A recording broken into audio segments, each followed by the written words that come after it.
Starch Madness. We are doing the Elite Eight, and right now we have the the exotic sweet regional championship, whatever you want to call it.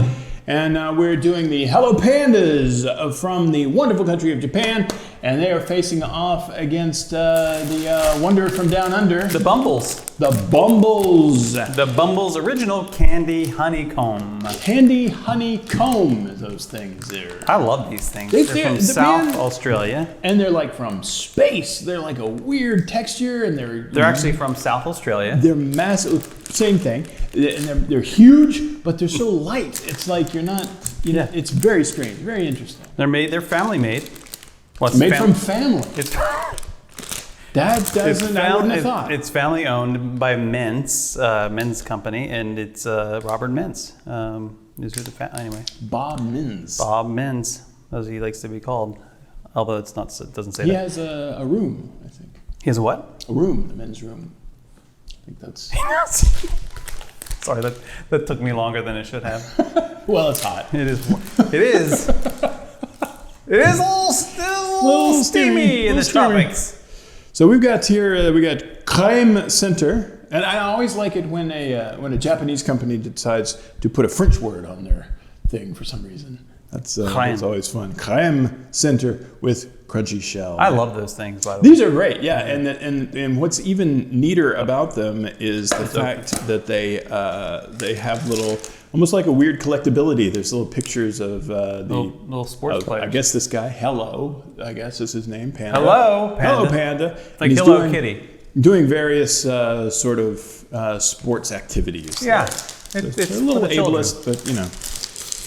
Well, as we mentioned before, it kind of has this animal cracker appeal to it, which is cool. And even in the cookie outside or cracker outside, they describe it as a cracker, but it kind of has like a...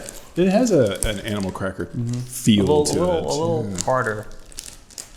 You okay there? Yeah, boy, they opened up to a certain point and they said, nope, not opening any further. You need to get Chuck involved, or are you okay? Let's see if your spout's not big enough. That has been a problem. A long time. Yes. Yeah. That could have been bad.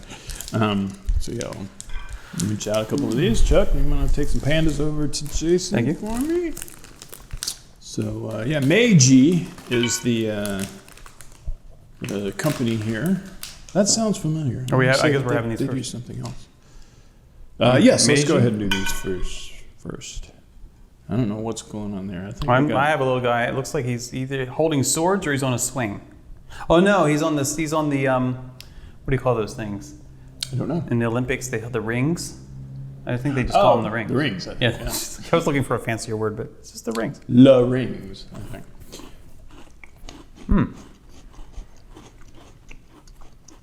Now, for a Japanese snack with sort of a collectability on the outside here, it's kind of a shame that there's not some sort of a game where you can fight them against one another. I'm sure we can make one. Did you notice that the cracker is shaped like his head too? A little. Look at that. It's a panda head. Yeah. So I got a golf panda on this one. And I'm gonna do a little Jason nibble. Oh, nibble. That's a hole in one. To expose the chocolate center. Well, I don't know what this is. The chocolate center has crème. Yeah, it's like a little thicker than a Nutella consistency to it. Yeah. Now, this is not shaped as a panda's head. I don't know what that is. Is that a panda gallbladder? What is that?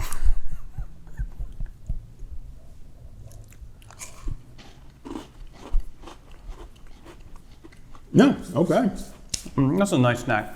I think I've got a good sense of the pandas. That's a nice snack. It doesn't taste anything like panda, but still very good. How do you... Never mind. I don't want to know. Now these are shockingly large, which was my nickname in college. I can't know. But yeah, I mean, we've remarked about this before, but it bears repeating. Look at the size of these things.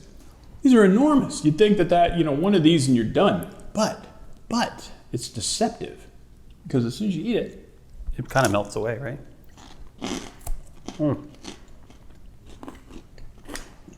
It's weirdly light. I mean, it's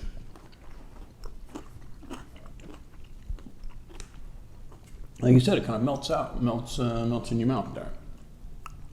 Not in your hands, which I'm deliberately holding this in my fingers. We could not have done this with the other chocolate treats. Like Reese's chocolate or something like that. Yeah, the melting point of this chocolate is pretty high. I think it has to do with being in South Australia, maybe, or something. I mean, it's like there's. Well, I mean, if there's one thing they say about Australians. There's no residual They chocolate. like a high chocolate melting point. I mean, that's fascinating. So you could, yeah, because these are sofa safe. That's a good point. They are, yeah. Sofa safe, and I mean the other ones are too. Well, certainly. But considering the size of these things, for them to be sofa safe is pretty impressive. Mm-hmm. Because they don't really crumble. As much as that stuff on the inside there is dry, not like too dry to the taste, but I mean it's not any kind of wet. It could easily have. It's not any kind of wet.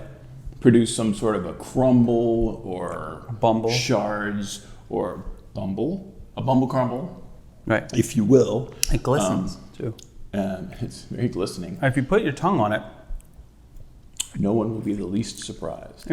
You can sit here and make out with it too. It's really good.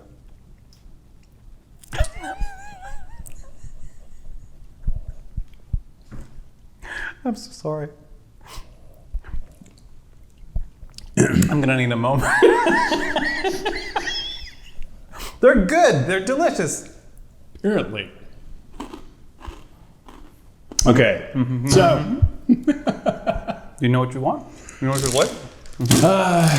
Yeah, I have my decision. I have my verdict.